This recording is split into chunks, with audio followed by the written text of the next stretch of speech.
নমস্কার, স্বপ্ন আবেক নিউজ নেটওয়ার্কে স্বাগত। জাস্টিস ফর প্রদীপ কর এই আবহেই ফের এসআইআর আতঙ্ক আগরপাড়ায়। উল্লেখ্য, 2002 সালে এসআইআর এর পর আগরপাড়া হলদর বসু রোডের বাসিন্দা স্বপন কুমার দে 2003 সালে পানিহাটি পৌরসভা নির্বাচন, 2004 সালে লোকসভা নির্বাচন সহ যথাক্রমে আয়োজিত ভোট উৎসবে অংশগ্রহণ করেছেন 2024 পর্যন্ত। সম্প্রতি নির্বাচন কমিশনের পক্ষ থেকে 2002 এর ভোটার লিস্ট প্রকাশিত হতেই মাথায় হাত পড়েছে তার। বাড়ির বাকি সদস্যদের নাম থাকলেও সেই তালিকা থেকে উধাও স্বপন কুমার দে সহ তার স্ত্রী তৃপ্তি দে, মা গৌরী দে ও ভাই গোবিন্দ দের নাম।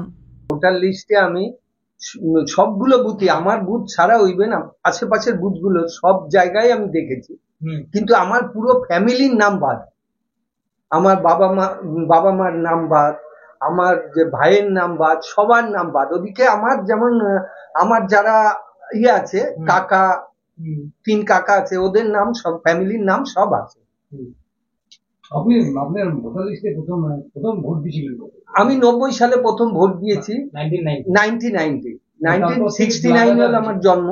লাগাতার ভোট দিয়ে? হ্যাঁ, লাগাতার ভোট দিয়েছি। আর কোনো বছর এমন হয়নি যে ভোটার লিস্টে নাম নেই। আপনি পাশের পাড়ার ঘটনার পর কেটা দেখলেন? আমি পাশের পাড়ার ইয়েটা সার্চ করছি, সবাই তো বলছে বিভিন্ন ইয়েতে, মিডিয়া ফিডিয়া দেখছি যে সে নিয়ে একটা কি তর্ক বিতর্ক হচ্ছে বা ইয়ে হচ্ছে, বিভিন্ন সমস্যা হচ্ছে। 2002 এর যে এসআইআর, হ্যাঁ, তারপর তার ভিত্তিতে দাঁড়িয়ে 2024 সালে লোকসভা নির্বাচন চলে। হ্যাঁ, এই 2004 সালে। হ্যাঁ, 2004 সালে আপনি ভোট দিয়েছেন? 4 সালে ভোট দিয়েছি। 90 সাল থেকে আমি ভোট দিয়ে আসছি। পাসপোর্ট সহ নিজেকে ভারতীয় নাগরিক প্রমাণ করার সমস্ত ডকুমেন্ট থাকা সত্ত্বেও 2002 সালের নাম না ওঠায় আতঙ্কে স্থানীয় পৌরপিতা বিশ্বনাথ দের শরণাপন্ন হন স্বপনবাবু। আর আমার সমস্ত ডকুমেন্টস আছে।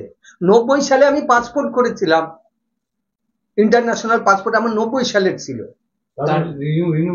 তারপরে আবার নতুন করে আবার রিনিউ করেছি। কাউন্সিলরকে জানাতে এসেছি? এটা আমি কাউন্সিলরকে জানাতে এসেছি। যেমন আমাদের তো অত ক্ষমতা নেই, আমরা সাধারণ মানুষ, আর আমরা কোনো তো পার্টির মধ্যেও নেই। আমরা যে যার কাজ করি, খাই। আতঙ্কিত মনে হচ্ছে? হ্যাঁ, আতঙ্কিত স্বাভাবিক তো। দেখুন না, যদি কারুর না থাকে, আমার ছেলে মেয়ে সবারই নাম ভোটার লিস্টে আছে। এই যে ডিজিটাল যে ভোটার কার্ড গুলো, সবগুলোই সবাই আমার ফ্যামিলির সবার আছে। সমস্ত ভোটার কার্ড আছে। 95 সালে যে নতুন ইয়ে হয়েছিল, ওই যে নতুন ভোটার কার্ড চালু হয়েছিল, আমার ফ্যামিলির সবার ভোটার কার্ড আছে ওখানে, বাবা মা ভাই। আপনার নামটা হঠাৎ করে? আমার নাম না, আমার নামও ছিল, সবার নাম ছিল 95 সালে। বর্তমানে কারোর নাম দেখতে পাচ্ছি? বর্তমানে কারোর নাম দেখতে পাচ্ছি না, কিন্তু কি আমি তো যতগুলো ভোট হয়েছে, মানে অ্যাসেম্বলি ইলেকশন তা বা পৌরসভার ইলেকশন, সব ইলেকশনে আমি ভোট দিয়েছি। কোন সময় 90 সাল থেকে কন্টিনিউ আমি 2022 সাল অব্দি ভোট দিয়ে আসছি। মহাজাতি স্কুলে পড়াশোনা করেছি। মানে আপনার বাবারাও এখানকার? হ্যাঁ, মহাজাতি স্কুলে আমার সমস্ত ডকুমেন্টস আছে ওখানে। ক্যালকাটা ইউনিভার্সিটি থেকে আমি অনার্স নিয়ে পাশ করেছি, বিকম অনার্স গ্রাজুয়েট আমি। অন্যদিকে সমস্ত বিষয়টি জানার পর বৈধ ভোটারদের নাম যারা বাদ দিচ্ছেন তাদেরকে বেঁধে রাখার হুঁশিয়ারি দিলেন পৌরপিতা বিশ্বনাথ দে। আজকে সচেতন মানুষ বলে 2002 সালে ভোটার লিস্টে দেখেছে। এরকম বহু মানুষ আছে যারা দেখেনি এখন অব্দি যে তাদের নাম 2002 সালে আছে কিনা। স্বাভাবিকভাবে এমন একটা বড় ঘটনা ঘটেছে, সেখানে এরা মানুষ আতঙ্কগ্রস্ত এবং চিন্তাগ্রস্ত যে তারা কি করবে। কিন্তু আমরা বলেছি, দলের পক্ষ থেকে আমাদের নেতা, সর্বভারতীয় তৃণমূল কংগ্রেসের সাধারণ সম্পাদক মাননীয় অভিষেক বন্দ্যোপাধ্যায় নির্দেশ দিয়ে গেছে যে মানুষের পাশে থেকে কাজ করবার, মানুষ যাতে আতঙ্কিত না হয়, মানুষকে সচেতন করবার।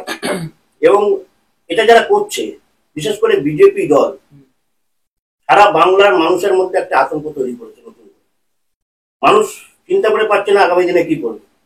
এই নির্বাচন কমিশনকে দিয়ে, এই যে আপনারা দেখছেন পুরো ফ্যামিলি যারা এখানকে জন্ম, পড়াশোনা করেছে, এখান থেকে মাধ্যমিক পাস করেছে, এখান থেকে উচ্চ মাধ্যমিক পাস করেছে, এখানে ইন্টারন্যাশনাল পাসপোর্ট রয়েছে, তাদের পুরো পরিবারের নাম উড়িয়ে দিয়েছে। আমরাও দেখেছি, আমরাও খুঁজেছি, দেখেছি এদের নাম নেই। আপনি কি পাশে দাঁড়াবেন পরিবারের? নিশ্চিত পাশে দাঁড়াবো। শুধু না, এই অপকর্ম যারা করছে, আমরা আমাদের বিধায়ক মাননীয় নির্মল ঘোষের নির্দেশ, এই অপকর্মকারীদের আমরা প্রয়োজনে অভিষেক ব্যানার্জির নির্দেশ, আমরা মারবো না, কিন্তু আমরা বেঁধে রাখবো।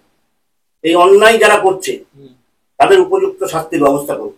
পশ্চিমবঙ্গে এসআইআর ঘোষণা হতেই ক্রমশ চড়ছে রাজনৈতিক পারদ। এনআরসি আতঙ্কে আগরপাড়ায় মৃত্যুর পর সুর চড়িয়েছে শাসক দল তৃণমূল। বৈধ ভোটারের নাম বাদ গেলেই প্রতিবাদে নামার হুঁশিয়ারি দিয়েছেন তারা। এবার সেই আশঙ্কায় সত্যি হল আগরপাড়ার আরও এক বাসিন্দার। এর সমাধান সূত্র কোথায়, সেই উত্তর কারোর কাছে নেই। চন্দন সেনগুপ্ত, স্বপ্নাবিক নিউজ, আগরপাড়া। সমস্ত খবরের আপডেট পেতে লাইক করে সাবস্ক্রাইব করুন স্বপ্নাবিক নিউজ। সেই সঙ্গে বেল বাটন প্রেস করতে ভুলবেন না। আপনাদের একটা সাবস্ক্রিপশন আমাদের জন্য অত্যন্ত মূল্যবান। একই সঙ্গে ফলো করুন আমাদের হোয়াটসঅ্যাপ চ্যানেলটিও। জয় হিন্দ।